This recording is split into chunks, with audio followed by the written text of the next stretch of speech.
Council Bill 2025-115.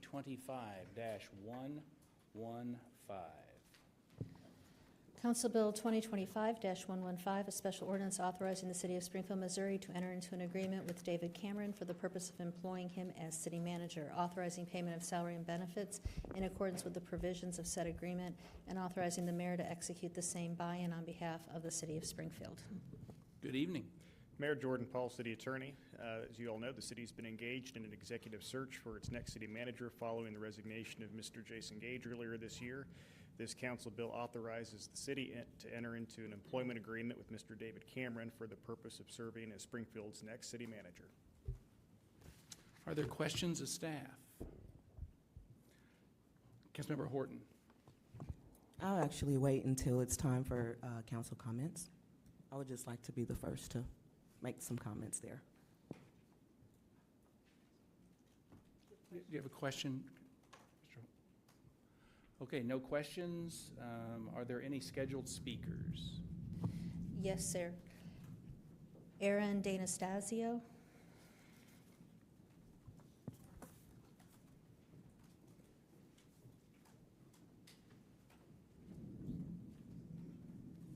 Good evening. Good evening, Mayor, Council. Thank you for having me this evening. I am actually here to speak on behalf of both the Hatch Foundation and LORE, two organizations that are deeply committed to the future of Springfield. I'm here to express our full support for hiring David Cameron as our next city manager. At the Hatch Foundation, we believe in the power of public-private partnerships to bring innovative, lasting change to our community.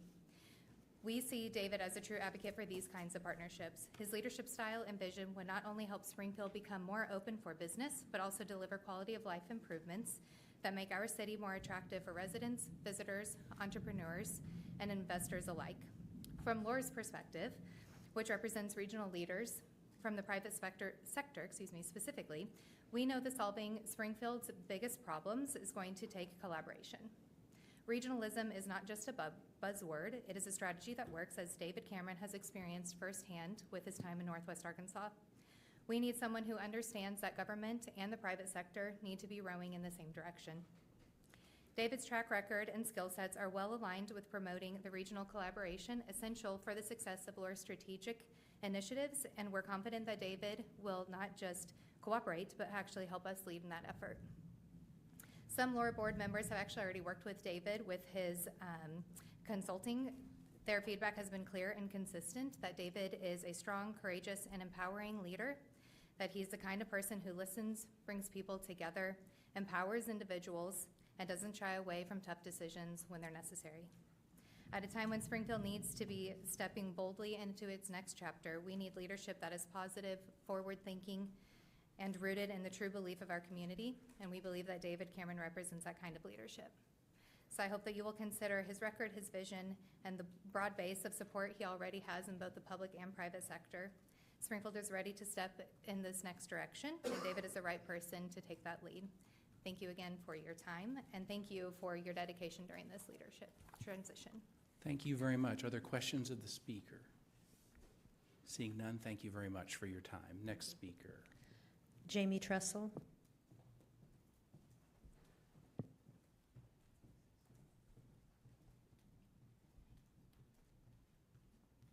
Good evening, Good Mayor, evening. members of the council. Thank you so much for letting me be here. I treasure the opportunity to share with you also my support for the selection of David Cameron as the next city manager. I am speaking on behalf of Crosslines Community Outreach, formerly known as Council of Churches of the Ozarks. And in full disclosure, I will add, I was a reference for another candidate in the search, and I know that Brian would have led the city with grace and acumen, as he is a great leader. I could have very easily offered my endorsement for David Cameron as well. I am encouraged by his passion for Southwest Missouri and his dedication to make Springfield a better place. I think that kind of leadership speaks volumes and is exactly what we need going forward in this community. I know firsthand that David's leadership will bring a level of grit, integrity, determination, and a new measure of vitality to the important work of city government.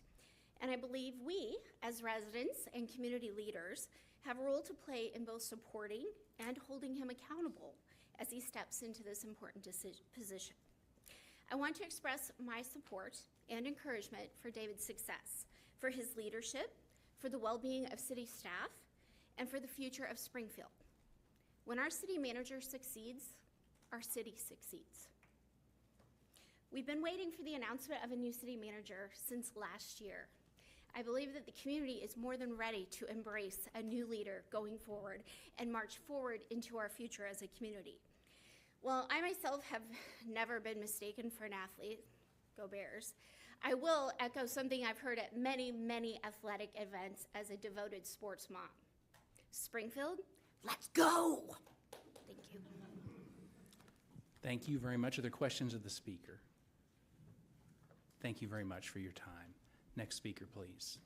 Kevin Evans.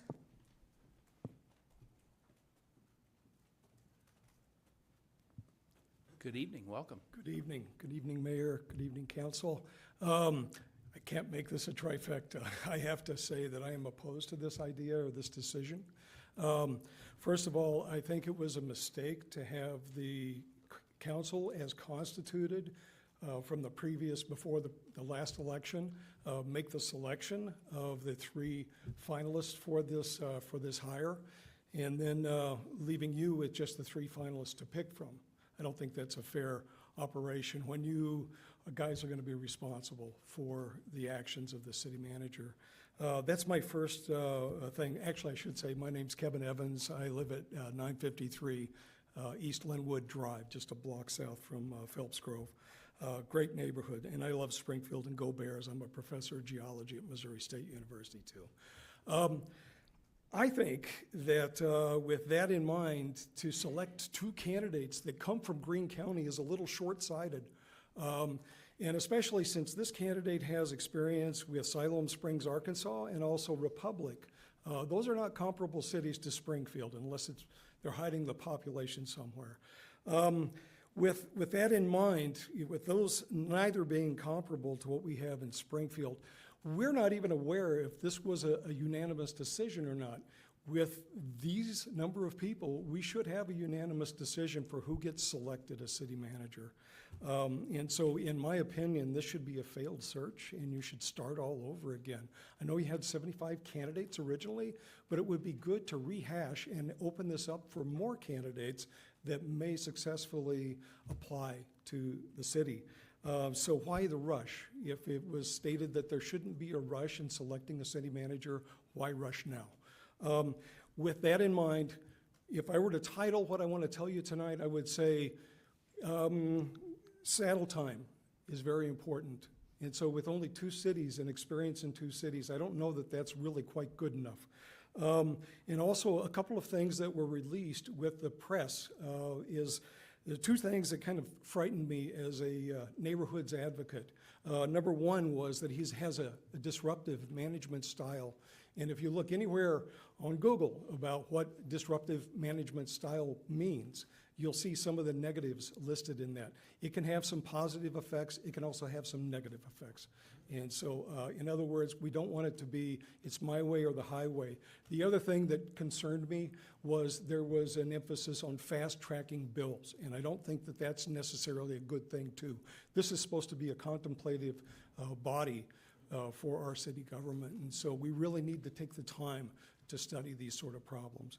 And with that in mind, I just want to finish off with a couple of things here. From my own personal experience, I'm a Springfieldian. I graduated from Hillcrest in 1976. I graduated from Missouri State, go Bears, 1986. And I left Springfield in 1986 to go to Lawrence, Kansas, and I got my master's degree and PhD there in geology. And so in 1989, 1997, and from there I went to California. I went to Mountain View, California. Nice city, right? But a big city. And I've lived in other cities as well, like Dallas. I worked for Shell there. No, actually, that was Mobil. In Houston, I worked for Shell. I've lived in Denver and worked for Mobil there as well. I lived in Las Vegas and taught there for a year. I lived in the Bay Area for 6 years, and then in Santa Cruz for 2 years after that. So I have this personal experience that I have, and if we have candidates that only have a couple of cities behind them, that concerns me. I think we need somebody with a little bit more experience and a broader background of to draw upon.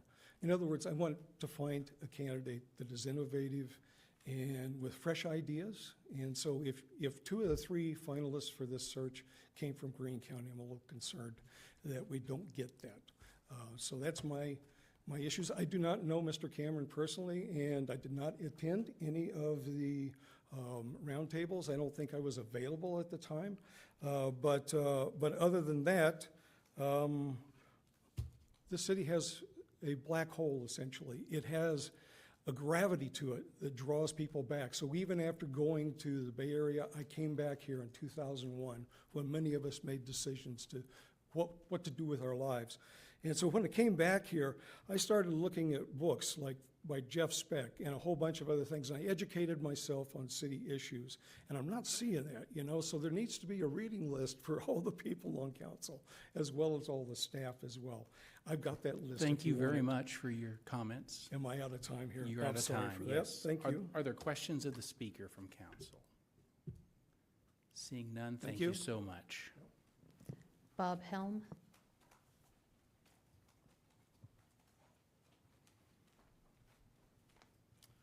Good evening. Good evening. I'm Bob Helm. I'm a partner with Elliott Robinson & Company, a local CPA firm.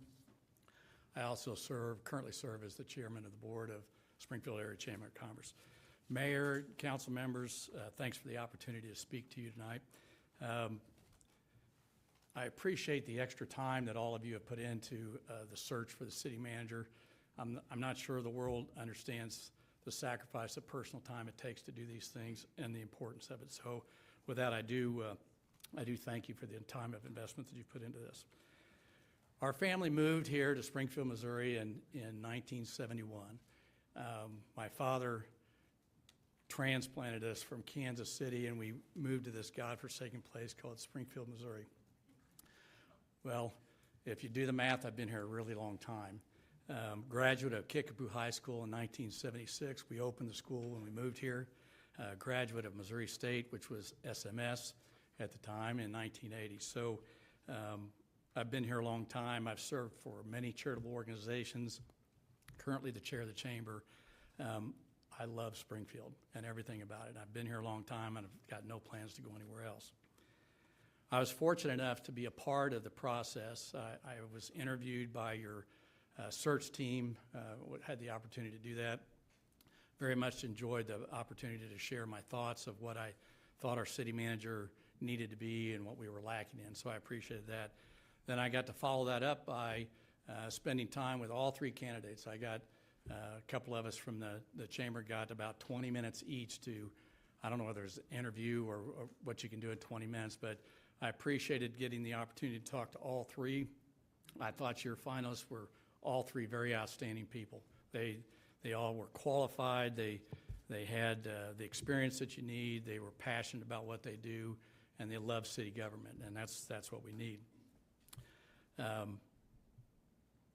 Our firm is also located in Republic, Missouri, so I've had the opportunity to watch David Cameron in action.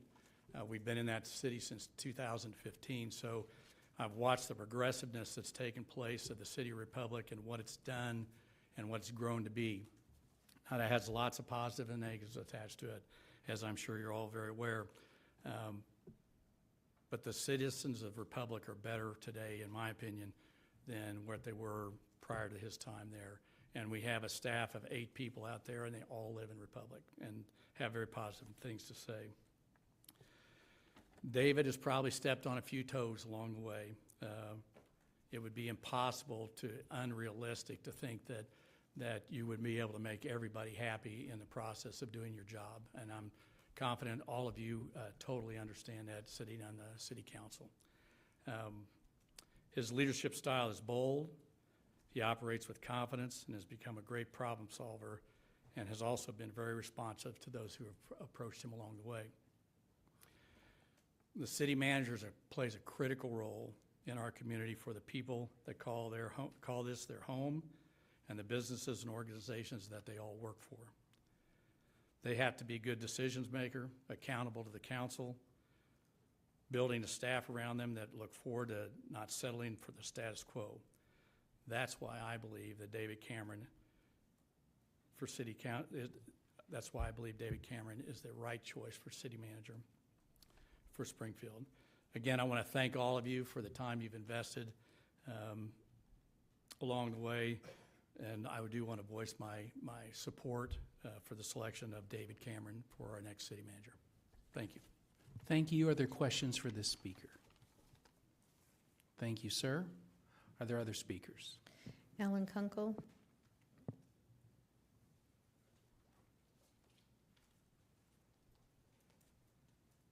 Good evening, sir. Welcome. Good evening, Mayor, City Council. My name's Alan Kunkel. I'm Associate Vice President for Economic Development at Missouri State University. Go Bears. I know it's been said quite a few times tonight. As many of you know, I've been engaged in the community for the last 25 years when we moved here, and I'm very passionate about this city, and I care about the future of this city. The city manager will play a key role as we continue to shape the progress of our future. We need a leader who's transparent, communicates openly, and sees accountability. We need somebody that supports and empowers staff, fosters collaboration across all sectors of the community, and leads within the community's best interests. I believe David Cameron brings a leadership style and a track record that aligns well with the qualities of our community is seeking and help build trust and real impact. For me personally, I've been on the Republic Enterprise Zone Board for the last 20 years, and watching that community grow during David's tenure is amazing, and just not only the growth of the community, but also how professional that staff has become. He has a proven history investing in both people, infrastructure, and the building of the kind of relationships that help our cities grow. I appreciate the thoughtful process you all went through for your selection of this, and I encourage you that you have a decision that conveys a clear consensus for our community. I look forward to what the Springfield can accomplish with the right leadership in place, and thank you for all your service to our community. Thank you, sir. Are there questions of this fine speaker? Seeing none. That was our final speaker. Public hearing is declared closed. I'll now open it up for members of council to make comments. Councilmember Horton. Thank you, Mayor. I would like to begin by saying thank you to Strategic Government Resources for their executive recruitment services, and a special heartfelt thanks to Darla Morrison, Anita Cotter, Jordan Paul, Cora Scott, and any other staff person who played a key role in city manager candidate hospitality, background checks, public engagement, and administrative work that brings us here tonight to an employment contract for consideration. Next, I would like just to say that I want to make sure that council members are not caught off guard during the second reading of this bill scheduled for May 27th, in light of the email council members received Friday with the anticipation that there will be no discussion during the second reading of this bill. Standard city business procedure dictates the public hearing in this setting certainly closes tonight. However, over the next 2 weeks, I'm pretty sure we will receive emails, calls, and face-to-face comments from the public up until the final vote. This 2-week period of public feedback could very well factor into the final vote on this employment contract. So I won't get ahead of myself tonight or jump ahead of the 2-week latent response of our constituents by stating prematurely how I will or will not vote on this contract without factoring in the 2-week period of public feedback that we are surely to receive. Therefore, I will reserve my final remarks, if I have any at all, on this contract for the second reading pursuant to Section 2.38, Number 6 of the Municipal Code, which makes a provision for council members to discuss any council bill prior to any final vote. Thank you. Other members of council wish to comment? Councilmember Hosmer. Just to inquire with the chair. Yes, sir. Is there, what's the basis for our putting this to a vote in next Tuesday? Well, I certainly appreciate the advanced communication that we have had about this. I personally believe this is a time-sensitive bill. I believe that getting within a 30-day window of hiring a new manager is just cutting it too close. Lots of dominoes will fall after we vote, and the next council meeting is not until June 9, and I believe it is time to move forward with this process, and I don't want to get into a time crunch by waiting too close to the hiring date of this contract, which is in early July.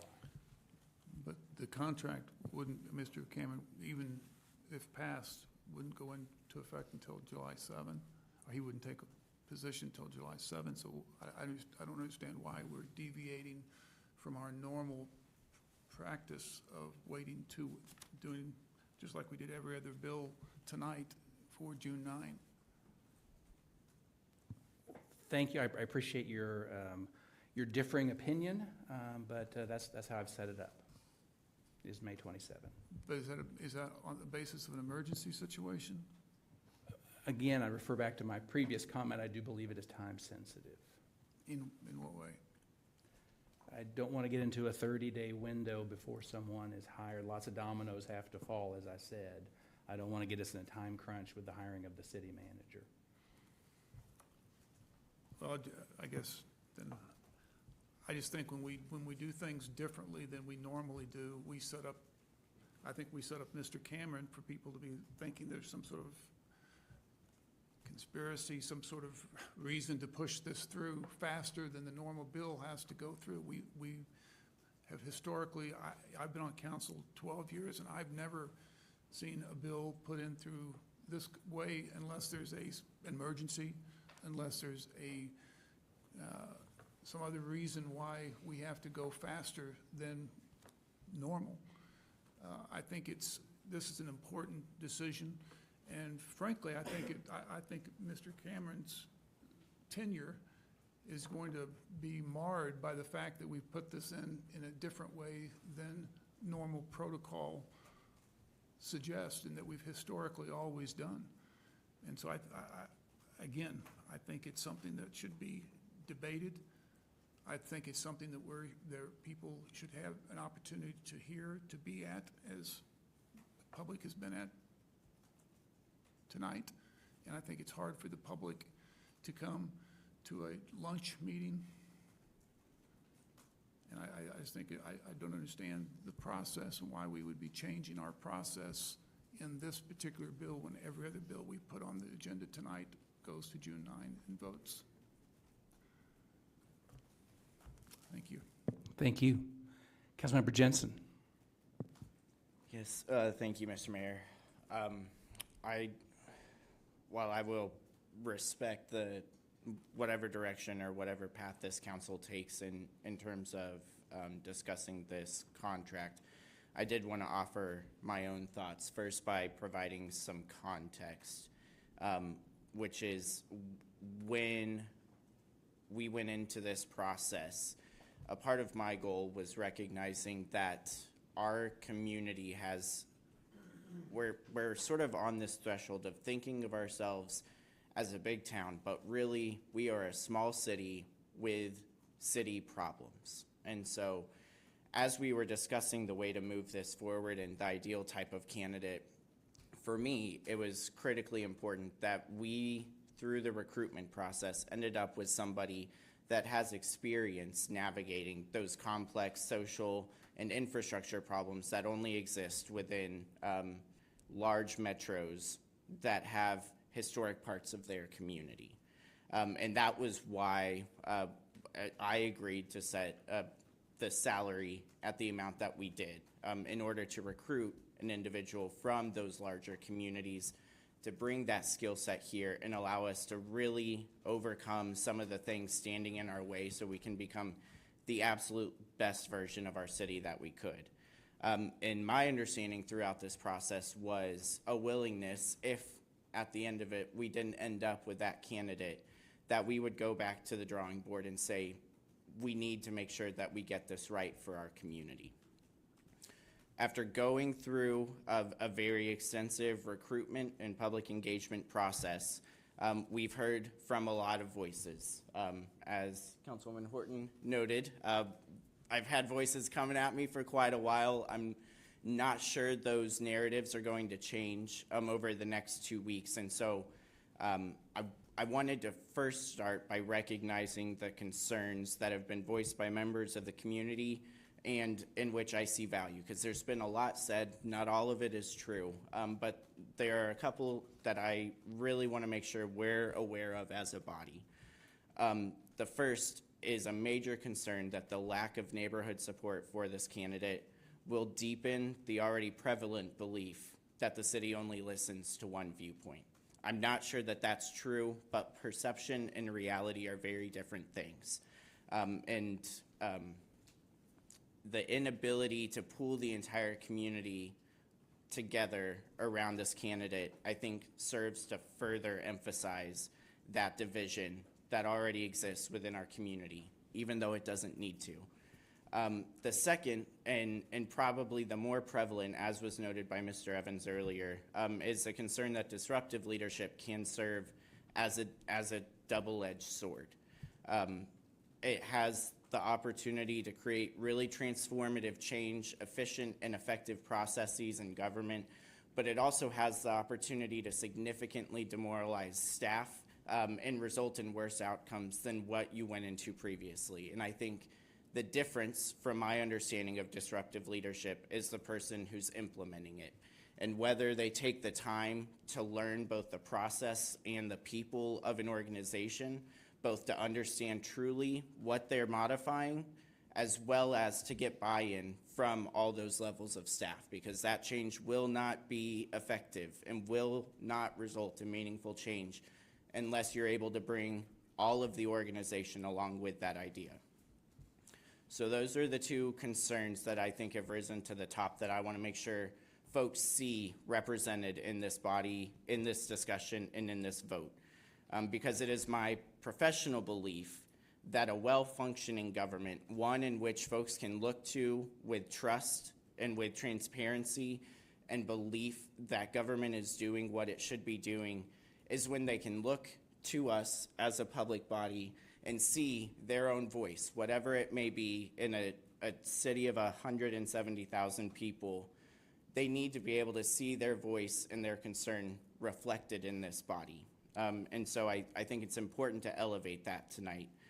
But I also think that we, as 9 members of City Council, bear a responsibility. And I know we're all aware of this, but it is a two-pronged responsibility.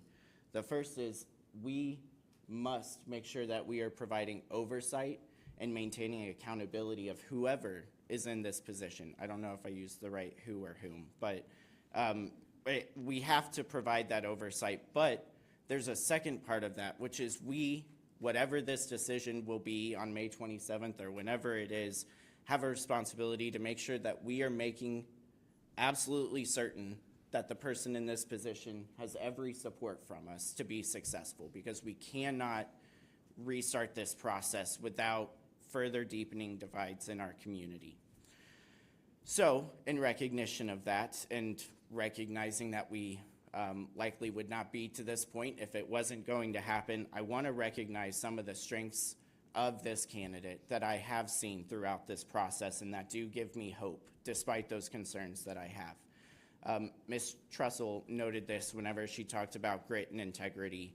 I have seen Mr. Cameron's clear ability to execute on an idea and carry it forward to fruition. And so I'm really hopeful that that power and that energy is going to be harnessed in tandem with a council that is able to provide a clear set of priorities to make meaningful change in our community. Mr. Helm noted the support from the business community, which is something that I do view as a benefit, because that means that Mr. Cameron, if selected for this position, is going to be able to hit the ground running, in that he will not have to also be building actively new relationships with the business community, but can rely on that foundation and instead hopefully put a lot more of his time in the beginning, especially towards focusing on the needs of neighborhoods and our nonprofit community. So I see that as a benefit. And then the third, and for me, the most important, was mentioned by Mr. Kunkel, which is clear and transparent communication.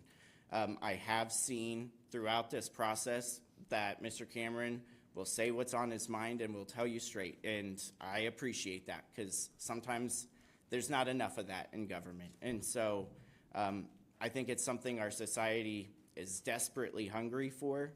As a whole, it's something I try to exemplify, and it's something I'm excited to see become even stronger in the city. So I say all of this with the utmost and sincerest respect for the collective wisdom of our community, our staff, my fellow council members, and Mr. David Cameron himself, that I will be respectfully voting no on this bill, but committed to the success no matter what. Thank you. Councilmember Lee. I would just like to say that I actually do know David Cameron. I have worked with him on a number of projects for a long time. Really came out to Republic, and he and I haven't worked together so much the last couple of years, but we worked on a lot of the projects together on MM.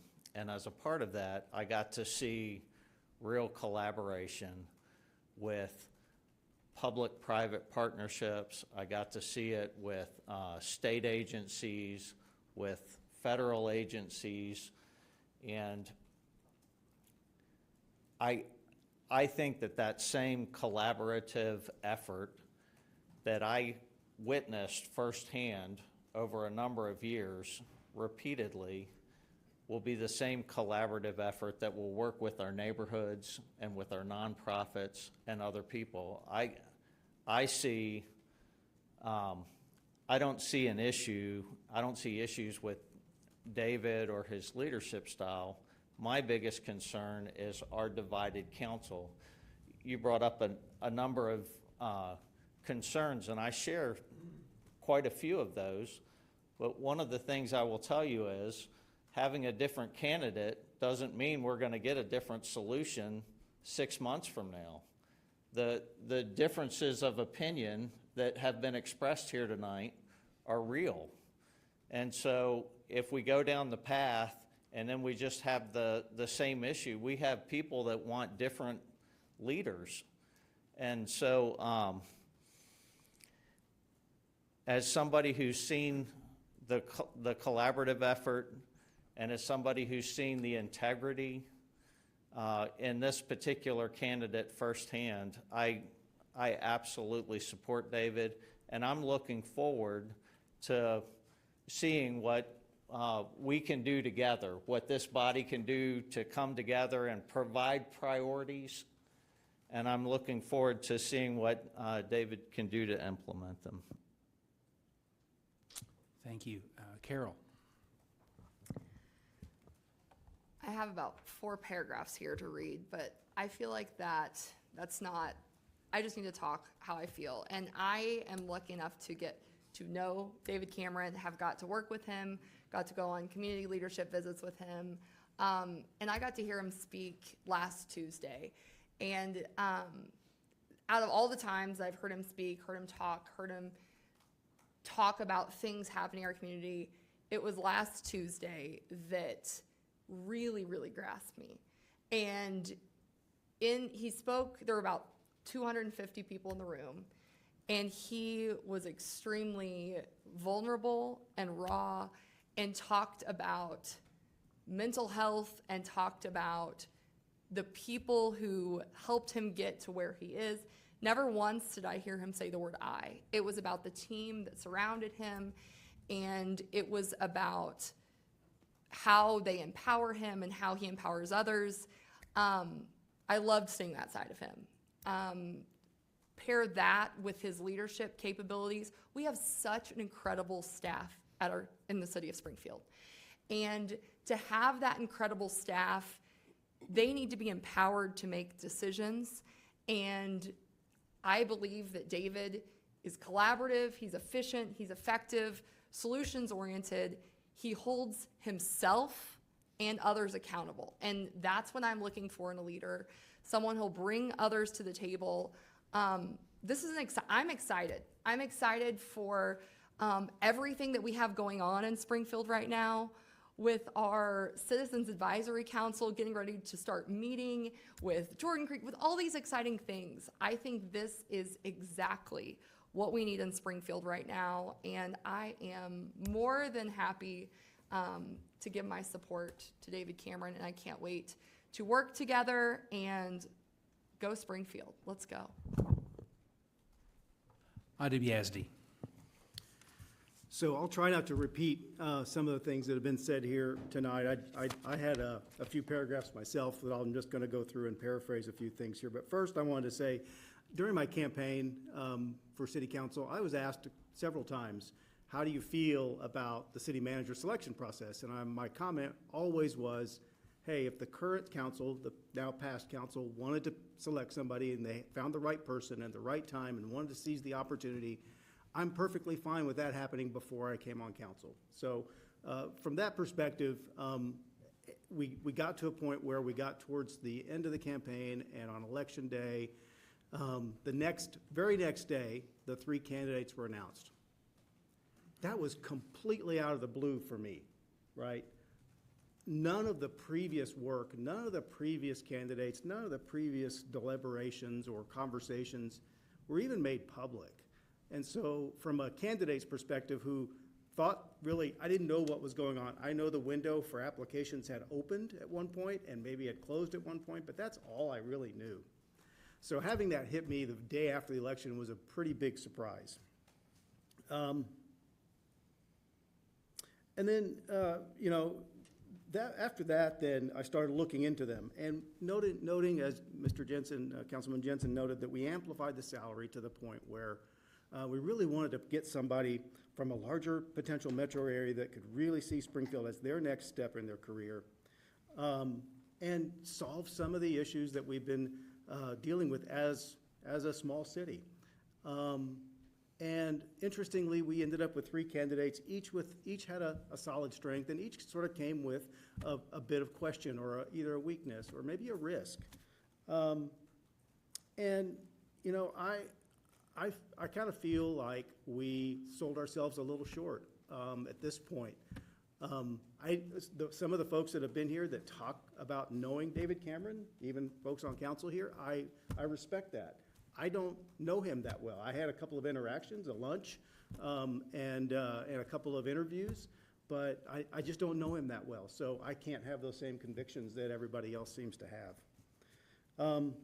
Any of the candidates we would have selected, we certainly would have needed to shore up or support or make sure they had the support as a leader in our community for whatever weakness or shortcomings they might have had. So any of those candidates would have needed some sort of support in that way. And in this case with Mr. Cameron coming from a much smaller community, I really think we need to shore him up and find some ways to get him to understand some of the things we've been dealing with that he may not have had to deal with in the City of Republic or Siloam Springs. With that, there is a public period still open after this. I have been in the camp of we should look to start over, but in a bit of the minority in that respect from this group. But the public input does stay open until we vote on this topic. And, if approved, I do pledge my commitment to do what I can to help him be successful. I really think it's important once that decision is made, once we get to that point and it is finalized, that we all do come together, David, Callie, I think to make sure that we support our new city manager in whatever role we can. I do also want to extend my complete gratitude to our staff who the couple of 3 weeks right after the election was crazy. All the events, all the things that happened, they did an amazing job with grace and professionalism. I do want to also quote the day we sort of decided that we're headed down this path. We had a Chinese buffet for lunch in the city council lunchroom. And it was a long enough meeting, I had 2 fortune cookies. I've got them taped to my book right here. First one was be bold enough to seize new opportunities.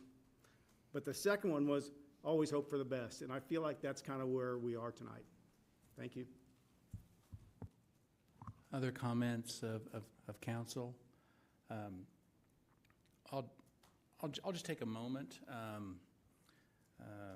Mr. Evans, you brought up some interesting points, and as a candidate, making a decision back in September, I was going to run for this role. When council voted to move on, of course, there's a part of me, you don't come into this role without a giant ego, which I certainly have, that said, gosh, I'd like to carve this process out myself. I'd like to have my fingerprints on it. I'd like it to be absolutely mine, but that wasn't the cards that I was dealt. But what I believe in the process that council put forward is the cream rose to the top. And I believe some excellent people were in that cream at the very top, and I am thrilled to work with David Cameron as our next city manager. So the cream rose to the top, in my opinion. And I just have to look at how much do I care about myself, my own ego, and how much do I look what's right for the community. And David Cameron is what's right for this community, so I'm looking forward to working with him. Thank you all. We will vote on May 27 on this candidate. Next item is, sorry.